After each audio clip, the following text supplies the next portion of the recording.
So Jamzy, I'm here today hitting you with a lyric breakdown of a record that I dropped called Want Me.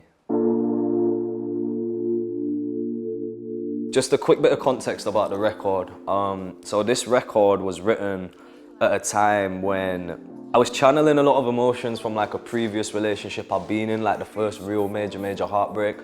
And I wanted to really just, in essence, generate as much inspiration as I could from that real life scenario and translate it across into the lyrics and into the words and into the feel that this song I feel like gave me. And it's a prime, young, heartbroken 18-year-old Jamzy that's now obviously at an age where I'm comfortable enough to be vulnerable enough to share that side of me. And I feel like at the time I never wrote a record like that or as much detail about these type of situations because I wasn't susceptible to being open to feeling set emotions, you know what I'm saying? Feeling set things and being with it. Whereas now, being 23, a couple of years past, I feel like there's a lot of different chapters in life that have closed off and I've started different ones, and in essence, that's where the inspiration for this record stems from, so yeah. Tell me if you want me, girl, you know I want you. So baby, you should fall through, cause I know you want me. And you know I want you, so I don't wanna wait no more for you. Cause it's all for you, tryna do it all for you. This is all I do. Yo, so the lyrics are so deep in that, yeah, yeah, the chorus itself, I feel like it's more of a self-explanatory one in terms of like, it sums up just the essence of, you know, really wanting someone that at the time or for whatever reason just doesn't want you, and you're letting them know that like whatever it is you're doing, whether how you're dedicating or delegating your time, it's all for the greater good of trying to bring it all back and bring it all home for that person, innit? And that was the headspace that I was in at the time when I was writing this record, you know what I'm saying? Am I bleeding on my chin? Yo, shout out to the hardest working girl I know. I think starting off the record with a statement like that really, for me, set the tone even more so than I already had with the hook in terms of the tailor-fittedness and the realness and the rawness of the emotion that it was. So that statement, shout out to the hardest working girl I know, was based basically off of the female that the record was written about that I was with at the time.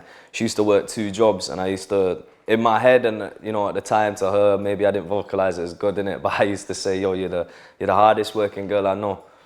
And yeah, man, that's where that stemmed from. And I wish I could swallow all my pride easier than swallow liquor. Still going dumb, but your body's going thicker. Got me going nuts, but the flow is too Snickers. Obsessed over your figure while obsessing over figures, I mean. I think that first line, at the time, really sums up where I was at in terms of how I was dealing with whatever. Because I remember at the time, when the memories that I was using to draw back the inspiration for this record, I remember I was drinking heavy, whereas people will hear this now and think, yo, what? Like, Jam's drinking heavy? I don't really drink like that now, but yeah, I was just drinking here and there, and it was a thing where, you know, how a lot of men are, majority of the time, not only men, people in general, but obviously from my perspective as a man, I genuinely wish at the time, I wish I could have swallowed my pride easier than I could have swallowed a bottle of JD's, you get me? See, when I'm silent, still the best in the scene. The main challenge is keeping time invested in me. I spent time trying to figure out what's best for the team, and over time I realized it wasn't what's best for me. Them lyrics in terms of when I'm silent, I'm still the best in the scene, that was just how I was feeling. That's how I feel all the time, innit? Like, on a rap level, I feel like, as any other rapper should, there ain't no one that can touch me personally in terms of what I can do at the state that I'm at. And yeah, the main challenge that comes from that in terms of being intimate with me or an individual that is on a similar career path like me and has the same type of drive is that like it's hard to keep that same level as focus, innit? The main challenge is the main challenge literally is keeping the time invested, because you never know when you're gonna get a major return on that investment. The truth, everything I did was always for you. I ain't religious, but my confessions take place in a booth. Yeah, that's just me trying to be as upfront with it as I can, in it. Like, yo, baby, I ain't lying to you. The truth, every single thing I ever did at the time, as much as I thought, even though reflecting back now, it might not have been the same, but I felt like, yo, it was always for you. It was always from a good place, always for the greater good, innit?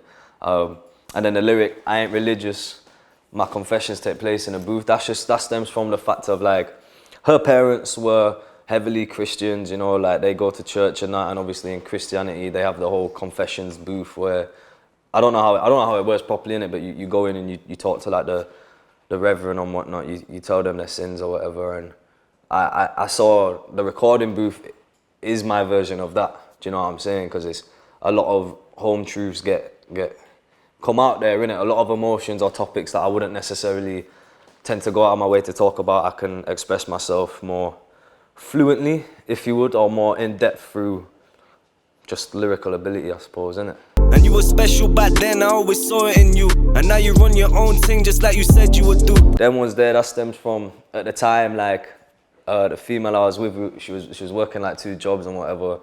And then obviously now, like, I think she done her own business, or, you know what I mean? She was smashing life at the time. So again, because I wrote this afterwards when I had time to properly take in all the lessons that came from that set situation and whatnot, and reflecting back, like, I looked at it and I thought, yo, that's sick. Like, everything you said you was gonna do, you said you was gonna do it. And you know what I'm saying?